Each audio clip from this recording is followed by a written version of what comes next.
গুপ্তধন আছে, স্বর্ণের পাতিল, স্বর্ণের কুমড়া, এই ধরনের এই যাবতীয় কিছু আছে।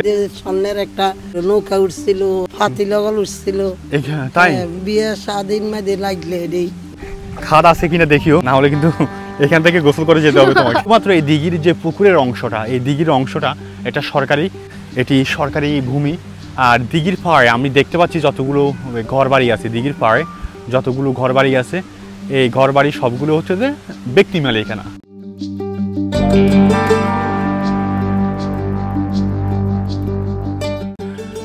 আসসালামু আলাইকুম বন্ধুরা, সবাই কেমন আছেন? আশা করি অনেক অনেক অনেক ভালো আছেন। বন্ধুরা, আজকে আমার ব্লগটি অনেক অনেক দারুণ হতে যাচ্ছে, সবাই সাথে থাকবেন। আর বন্ধুরা, ভিডিও শুরুতেই আপনাদেরকে আমি একটা প্রশ্ন করি। আমার প্রশ্ন হচ্ছে যে আপনারা দীর্ঘদিন ধরে আমার ভিডিওতে কাকে মিস করছেন, কে আমার ভিডিওতে সবসময় এঙ্গেজ থাকে, আর কাকে আপনারা মিস করছেন? অবশ্যই এক্ষুনি ঝটপট কমেন্ট বক্সে লিখে দেন যে আপনারা কাকে মিস করছেন।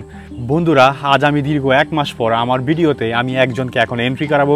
সে হচ্ছে, আমি এক্ষুনি আপনাদেরকে দেখিয়ে দিচ্ছি সে কে। সে হচ্ছে আমাদের ফুয়াদ। আসসালামু আলাইকুম বন্ধুরা, আপনারা সবাই কেমন আছেন? আশা করি অনেক অনেক ভালো আছেন। আজ দীর্ঘ অনেক দিন পর, দীর্ঘ প্রায় 1 মাস পর আপনাদের মধ্যে হাজির হলাম আমি, ফুয়াদ। হ্যাঁ ফুয়াদ, বলো।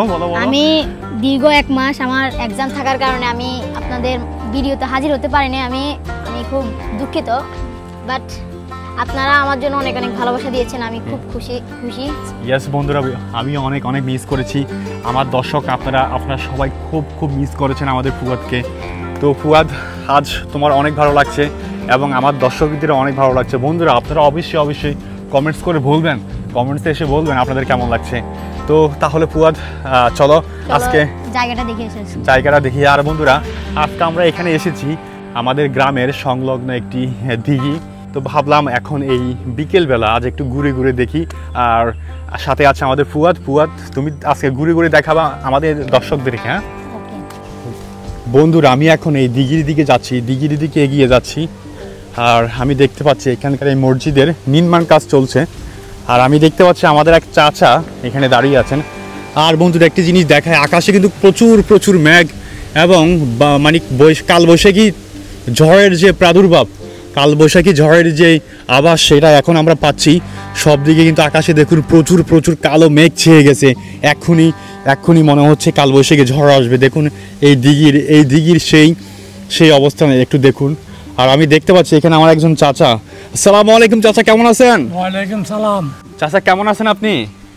আল্লাহ রাখছে কোন রকম। ভালো আছেন? আচ্ছা চাচা, আজকে আমি এখানে ঘুরতে চলে আসলাম এখানে এই দিঘি দেখার জন্য। দেখুন বিশাল বড় এক দিঘি। আমি তো আমার জন্মের পর থেকে দেখতেছি, কিন্তু আমি তো এই ছোট মানুষ, আমার বয়স আর কতই, কিন্তু আপনার কাছ থেকে শুনতে চাই, আচ্ছা এই শ্রীগন্ডা এই দিঘির বয়স কত হবে? মানে আপনার আব্বাও জানে না এটার? মানে আপনার বাবার দাদার মানে কি বলতাম, জানে না। আচ্ছা কে দিছে? ওহো, তার মানে বহু বছর আগের, 400-500 তো হবে মনে হয়। আচ্ছা, তো আপনি জন্মের পর থেকে আপনি কি এখানকার এই এলাকার বাসিন্দা? আমি এখানকার বাসিন্দা। কেমন লাগছে আপনি জন্মের পর থেকে এত বড় একটা দিঘিকে আপনি দেখতে পাচ্ছেন? কেমন লাগছে আপনার? ভালো লাগছে।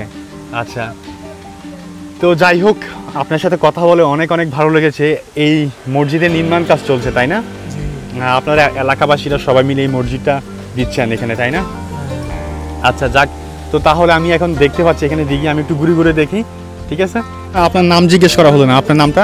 আমার নাম শফিকুর রহমান। শফিকুর রহমান কার বাপ বলে আপনাকে? জসিমের বাপ। শফিকুর রহমান জসিমের বাপ। যাক, আপনার সাথে কথা হয়ে অনেক ভালো লাগছে। Thank you so much. আসসালামু আলাইকুম। তো যাই হোক বন্ধুরা, দেখতে পাচ্ছি বিশাল বড় দিঘি, অনেক বড় দিঘি। এটি অনেক পুরনো, অনেক ঐতিহ্যবাহী একটি দিঘি। এই দিঘির বয়স কত বছর হয়েছে সেটা আসলে আদৌ আমাদের পক্ষে জানা সম্ভব না, কারণ এটা অনেক পুরনো একটি দিঘি। যাক বন্ধুরা, আমি দেখতে পাচ্ছি এখন এই দিঘির পাড়ে আমার এক চাচি সে দাঁড়িয়ে আছে। আসসালামু আলাইকুম চাচি, কেমন আছেন? ভালো আছেন চাচি? আমি এই দিঘি বিশাল বড় দিঘি দেখতে এসে আমি আপনাকে দেখতে পেলাম। আপনি এখানে ধানের কাজ করছেন। আপনার এই ইরি বপনের যে ধান, সেই ধানের একটি খুব সুন্দর একটি ধান শুকানোর জন্য একটি সুন্দর একটি মাঠ, এখানে কি বলা হয় এটাকে, খলা না, খলা। খলা বলা হয়। এই খলা লেপে সুন্দর করে একটা উঠানের মতো করে ধান শুকাতে আপনি এখানে এসেছেন এবং বৃষ্টি আসছে, তাই না? খুব বৃষ্টি। তো যাই হোক, আমি যে বিষয়টা কথা বলতে জিজ্ঞাসা করছিলাম যে দেখুন দেখুন এখানে এই বিশাল বড় দিঘি, এটা কিন্তু আমার জন্মের আগে, কিন্তু আমি তো সদ্যমাত্র পৃথিবীতে এসেছি, 20-30 বছর হবে, কিন্তু তারও আগে কত শত বছর হবে আপনার কি আনুমানিক আইডিয়া আছে? কারোর মুখে শুনেছেন, মুরব্বীদের মুখে? আমাদের শ্বশুররাও চলে গেছে কই, হ্যাঁ হ্যাঁ, এরাও তো কইতেছে যে না, শ্বশুর শাশুড়িরা আছিল, হ্যাঁ ওরা বলছে যে ওরাও জানে না কে বা কারা করে গেছে হ্যাঁ। ওই ডিগিটা। আচ্ছা, তাহলে মুরব্বীদের মুখে শুনেননি ভৌতিক কোনো কাহিনী, স্বর্ণের পাতিল উঠে এমন কোনো কাহিনী শুনেননি এখানকার ভৌতিক কাহিনী? যে স্বর্ণের একটা উঠছিল, নৌকা উঠছিল, অথবা ফাতি লগল উঠছিল, তাই? বিয়ে স্বাধীন মাঝে লাগলে হ্যাঁ হ্যাঁ, গাঁট তুলে যাই কইলে দিয়ে দিত। আচ্ছা। আবার ওই যদি চুরি করে একটা নুনের পাংলা, সেই দড়ি আর হেডি গিতে এখন ওঠে না। ওহো, তার মানে কইলে আসিল দে। তার মানে আপনার বিয়ের সময় কারো বিয়ে হলে যত পাতিলা পুতিলা যা কিছু লাগতো বিয়ে মানে বললে সবগুলো দিত, কিন্তু যখন চুরি করার পর থেকে তখন আর উঠে না। হাই আল্লাহ, দেখেছেন? খুবই ভালো লাগছে চাচি আপনার কাছ থেকে শুনে, আপনার মুখ থেকে এই কথাগুলো শুনে খুবই ভালো লাগছে। আমি জানতে চাই আপনার নামটা কি চাচি? জাকেরা। আমার এই জাকেরা চাচিকে যদি কেউ চিনে থাকেন তাহলে অবশ্যই কমেন্টস করবেন। আমার এই জাকেরা চাচির কাছ থেকে সুন্দর একটি অভিজ্ঞতা, একটি কথা শুনতে পেলাম, খুবই ভালো লাগছে। তো আপনি কি এখানকার, এই আপনার বাড়ি কি এখানে? আচ্ছা, বাড়ি এখানে, পাশে আপনার বাড়ি। ও যাক, দেখে খুবই ভালো লাগছে। তো চাচি ঠিক আছে, থ্যাংক ইউ সো মাচ আপনাকে। ওকে, আসসালামু আলাইকুম। বন্ধুরা, আমি ফুয়াদকে নিয়ে এখন একদম দিঘির কাছাকাছি যাচ্ছি। আর একটি ইন্টারেস্টিং বিষয় হচ্ছে বন্ধুরা, এই দিঘি সম্পূর্ণ হচ্ছে সরকারি দিঘি। এই দিঘির যে জায়গা, যে এই দিঘির এই দিঘির যে জায়গাটি, এই জায়গাটি সম্পূর্ণ সরকারি জায়গা, এটি সরকারি ভূমি। আর দিঘির পাড়ে আমি দেখতে পাচ্ছি যতগুলো ঘরবাড়ি আছে, দিঘির পাড়ে যতগুলো ঘরবাড়ি আছে, এই ঘরবাড়ি সবগুলো হচ্ছে যে ব্যক্তি মালিকানা। আর শুধুমাত্র এই দিঘির যে পুকুরের অংশটা, এই দিঘির অংশটা এটা সরকারি। এবং এখানে লোকমুখে কিছু কথিত গল্প আছে যে এখানে গুপ্তধন আছে। গুপ্তধন বলতে স্বর্ণের পাতিল, স্বর্ণের কুমড়া, স্বর্ণের পাতিল, স্বর্ণের কুমড়া, এই ধরনের এই যাবতীয় কিছু আছে। তো এখানে আবার কিছু ভয়ের ভৌতিক কিছু অনেক কাহিনী আছে। তো এত কিছু আসলে এই মুহূর্তে বলা সম্ভব হচ্ছে না। আর ফুয়াদ, তোমার এই মুহূর্তে কেমন লাগছে এই দিঘির পাড়ে, এই ঐতিহ্যবাহী এই পুরনো এই ভৌতিক দিঘির পাড়ে তুমি দাঁড়িয়ে আছো, তোমার কেমন লাগছে এখন? ঐতিহ্যবাহী ভৌতিক এই দিঘির পাড়ে আমার মানে দাঁড়িয়ে থেকে আমার একদিক দিয়ে অনেক ভালো লাগতেছে, অন্যদিকে আমার খুব ভয় পেতেছে। মানে অন্যদিকে খুব ভয় লাগছে? কেন ভয় লাগছে ফুয়াদ? এখানে অনেক ভৌতিক কাণ্ড মানে হতো আর কি এখানে। হ্যাঁ। হো, এখন এই পুকুরে নামবে তুমি? না। ভয় পাচ্ছ? আচ্ছা চলো, আপনি সহ নাম না আমি নামবো। মানে আমি সহ নামলে তুমি আমার সাথে নামবা? চলো আমরা একটু ট্রাই করি, নেমে দেখি এই দিঘিতে নামি, এই দিঘিতে পা ভেজাই। এই দিঘিতে এসেছি, যদি এই দিঘিতে পা না ভেজায় তাহলে কি হয়? ঠিক আছে, পা বসছো, তোমার প্যান্ট উপরে উঠাইছো, আমিও উঠাই, ট্রাই করি, নেমে একটু দেখি এই দিঘিতে পা না ভেজালে কি হয়। ফুয়াদ তুমি রেডি? হ্যাঁ, আমাদের ফুয়াদ নামছে, আমিও নামবো এখন, নামবো, আমিও রেডি। তো হ্যাঁ ফুয়াদ, পানিগুলো খুব বিসমিল্লাহির রহমানির রহিম। একদম পরিষ্কার পানি, তাই না? একদম স্বচ্ছ পরিষ্কার পানি।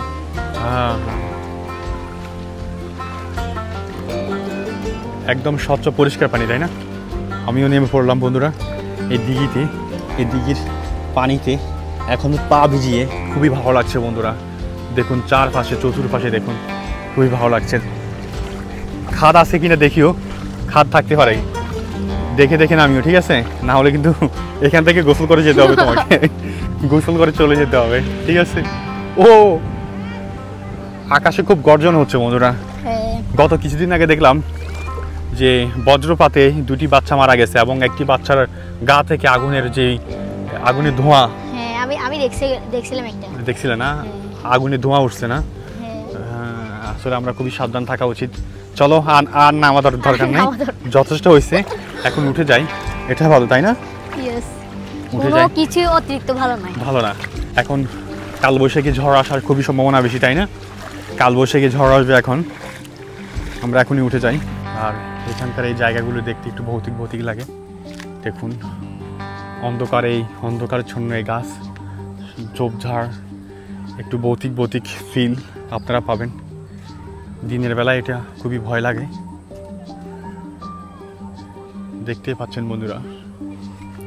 হুয়া, তোমার ভয় লাগছে এখানে? এখানে দিনের বেলায় এত ভয় লাগতেছে, রাতে জানি কি অবস্থা হয়। দিনের বেলায় তোমার এখানে অনেক ভয় লাগে না? দিনের বেলায় এত ভয় লাগতেছে, রাতে জানি কি অবস্থা হয়। এখানকার পরিবেশ এবং অবস্থা খুবই নীরব, শুনশান অবস্থা থাকে না, খুবই নীরব থাকে অন্ধকারে। রাতের বেলাতে এখানে খুবই ভয় লাগে মনে হয়। এই দেখুন ঝোপঝাড়, বাঁশতলার এই ঝোপঝাড়, ভয়ানক এক পরিস্থিতি, দেখতেই খুব ভৌতিক ফিল আসছে। বন্ধুরা আমি এখন একটি চমৎকার একটি জিনিস দেখাবো। এখানকার স্থানীয় টেকনিক্যাল ইঞ্জিনিয়ার দ্বারা গঠিত। মাশাআল্লাহ দেখুন বন্ধুরা, এখানে খুব সুন্দর একটি সিঁড়ি, একদম ফায়ার একটি সিঁড়ি, খুব সুন্দর একটি সিঁড়ি। এটা হচ্ছে এখানকার স্থানীয় ইঞ্জিনিয়ার যারা, তাদের তৈরি করা দেশি সিঁড়ি না? এটার মধ্যে মানে কোনো ইনভেস্ট করা লাগে না, শুধু পরিশ্রম দরকার হয়। হ্যাঁ, মানে এখানে আমি সিঁড়ি দেখতে পাচ্ছি, খুবই সুন্দর। এবং এটা এখানকার স্থানীয় যারা আছে তারা এই সিঁড়িটি বানিয়েছে। দেখতে দেখা যাচ্ছে অনেক পুরনো, তাই না? অনেক পুরনো মাটির যে সিঁড়ি বানিয়েছে, খুবই সুন্দর। তো ফুয়াদ, তাহলে আজ এই পর্যন্ত আমরা এই ভিডিওটি সমাপ্ত করে দিই, কি বলো? ঠিক আছে, এই ভিডিওটি আমরা সমাপ্ত করে দিই। তো ফুয়াদ, তাহলে তুমি আমাদের দর্শকদের উদ্দেশ্যে কিছু বলে দাও আজ। আমাদের এই ভিডিওটি যদি আপনাদের ভালো লাগে থাকে তাহলে অবশ্যই লাইক করে চ্যানেলটি সাবস্ক্রাইব করে, কমেন্ট করে, শেয়ার করে অবশ্যই আমাদের সাথে থাকুন। আর সামনে আমরা এরকম ইন্টারেস্টিং অনেক ভিডিও আনতেছি, অবশ্যই আমাদের সাথে থাকুন। তাহলে বন্ধুরা, আমাদের ফুয়াদ বলে দিয়েছে যে আমাদের এই ভিডিওটি যদি আপনাদের ভালো লাগে তাহলে অবশ্যই লাইক করবেন, কমেন্টস করবেন, সাবস্ক্রাইব করে দিবেন। আর বন্ধুরা, তাহলে আজ এই পর্যন্তই। ভালো থাকবেন, সুস্থ থাকবেন। আসসালামু আলাইকুম।